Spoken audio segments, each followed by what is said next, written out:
አብዲቲዩ ሰብስክራይብ ያድርጉን።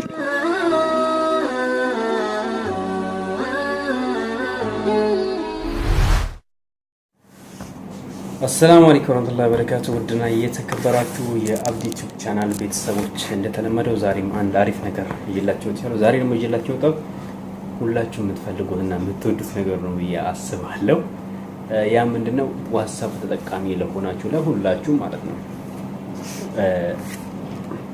ሰዎች ሜሴጅ ሲልኩላችሁ መልእክት ሲልኩላችሁ እናንተ በተለያየ አይነት ምክንያት ለምሳሌ ቢዚ ናችሁ፣ ስራ በዝቶባችሁ የተላከውን ሜሴጅ አይታችሁ ካልመለሳችሁላችሁ ለጓደኞቻችሁም ሆነ ለቤተሰቦቻችሁ እነዛ ሰዎች ያንን ዋትስአፕ ያንን መልእክት እንዳያችሁ ያውቃሉ ማለት ነው። ከዚህ በፊት ሜሴጅ ሲልክላችሁ እናንተ እንዳያችሁ እነሱ ጋር አረንጓዴ ከለር ምልክት ያሳያል። አረንጓዴ ነው የሚባለው ብሉ በአማርኛ ምንድነው? ብሉ አረንጓዴ መሰለኝ። ያ ሁለት ራይት ያርምና እነሱ ጋር እናንተ ያንን ጽሁፍ እንዳያችሁ ድምጽም ከሆነ ያንን ድምጽ እንደሰማችሁ እነሱ ጋር ምልክት ያሳያል ማለት ነው። ዛሬ ደግሞ የማሳያችሁ ሰው እናንተ መልእክት ልከው እናንተ ግን ያንን ጽሁፍም ከሆነ አንብባችሁ ድምጽም ከሆነ ሰምታችሁ ከዛን በተመቻችሁ ሰዓት ለዛ ሰውዬ ትመለሳላችሁ። ግን ሰውዬው እናንተ አነበባችሁም ድምጹንም ሰማችሁም አልሰማችሁም ምንም የሚያውቀው ነገር የለም። ሁለት ራይት ማረሙን ያህል እንጂ እናንተ ያን ሰውዬ ድምጹን መስማታችሁና አለመስማቱን ሰውዬው በጭራሽ አያውቅም ነው። ይሄ የምትጠቀሙት ሌላ ተጨማሪ አፕሊኬሽን አውርዳችሁ አይደለም፣ እዛው ዋትስአፕ አፕዴት አድርጎ ይዞት የመጣ ነው። በጣም አሪፍ ነገር ነው። ለአጠቃቀሙ እጅግ በጣም ቀላል ነው። እሱን አሳያችኋለሁ ማለት ነው። ንግግሬ ግልጽ ይመስለኛል። በለጠ ደግሞ ሞር ግልጽ እንዲሆናላችሁ ሳሳያችሁ ይገባችኋል ብዬ አስባለሁ። ከወደዳችሁ ሼር፣ ላይክ፣ ሰብስክራይብ ማድረግ አትርሱ። በሚቀጥለው ቪዲዮ እንገናኛለን። ጠብቁ። ኦኬ፣ እንግዲህ እንደነገርኳችሁ እንዳሁኑ ለማድረግ ስትፈልጉ ቀጥታ ወደ ዋትስአፕ ነው የምትገቡት። ወደ ዋትስአፕ እንደገባችሁ እዚህ ጋር የሶስት ሰረዝ ምልክት አለ።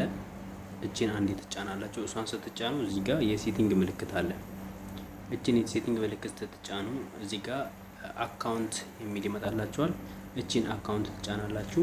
ከዛን እዚህ ጋር ፕራይቬሲ የምትላለች እቺ የቁልፍ ምልክት እሷን አንዴ ትጫናላችሁ። ከዛን እዚህ ጋር እንደምታዩት ሪድ ሪሴፕሽን የሚል አለ፣ ሪሲፕት የሚል አለ።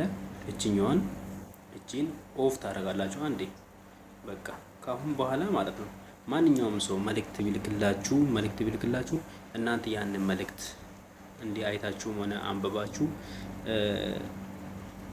ብትተው ያ ሰውዬ እናንተ የነሱ መልእክት ማየታችሁና አለማየታችሁን በጭራሽ አያውቅም ማለት ነው። እናንተ ባያችሁ ሰዓት ትመልሱላታላችሁ። ምናልባት ቢዚ ሆናችሁ ካልተመቻችሁ በተመቻችሁ ሰዓት ሰውዬው መልእክት ትመልሳላችሁ ማለት ነው። ሰውዬው ግን እናንተ አይታችሁ ዝም እንዳላችሁ አያውቅም። እናንተ እንዳላያችሁ ነው የሚያስበው። እግረ መንገዴንም አንድ ነገር ላሳያችሁ። ምናልባት ያው ነገር ሁላችሁም ታውቃላችሁ። ምናልባት አዲስ ለሆናችሁ ሰዎች ተመልሳችሁ ወደ ሴቲንግ አሁን እንድገቡና ለምሳሌ እናንተ ኦንላይን ላይ መሆናችሁ ሰው እንዳያውቅ ከፈለጋችሁ እዚሁ ሴቲንግ አካውንት የሚለው ትገባላችሁ። ከዛ እዚሁ ፕራይቬሲ የምትለው ላይ ድጋሚ እዛው ላይ እንገባለን። ከዛ እዚህ ጋር እንደምታዩ ላስት ሲን የሚል አለ። እቺኛዋን ታመጡና ኖበዲ ላይ ታስቀምጣላችሁ። ኖበዲ ከሆነ እናንተ ኦንላይን ላይ መሆናችሁ ማንም ሰው እንዳያይ ማለት ነው። ማይ ኮንታክት ላይ ከሆነ ግን እናንተ ቁጥር ያላችሁ ሰዎች ያሉ ኤቭሪዋን ከሆነ ደግሞ ሁሉም ሰው ነው የሚያይባችሁ ማለት ነው። በእንደዚህ አይነት መልኩ ደግሞ ፕሮፋይል እናንተ ዋትስአፕ ኦንላይን ላይ መሆናችሁ ሰው እንዳያያችሁ መደበቅ ትችላላችሁ ማለት ነው በቀላሉ። ዛሬ ይዤላችሁ የመጣሁት ይሄን ይመስላል። ከወደዳችሁት ሼር፣ ላይክ፣ ሰብስክራይብ ማድረግ አትርሱ። ሰላም አለይኩም።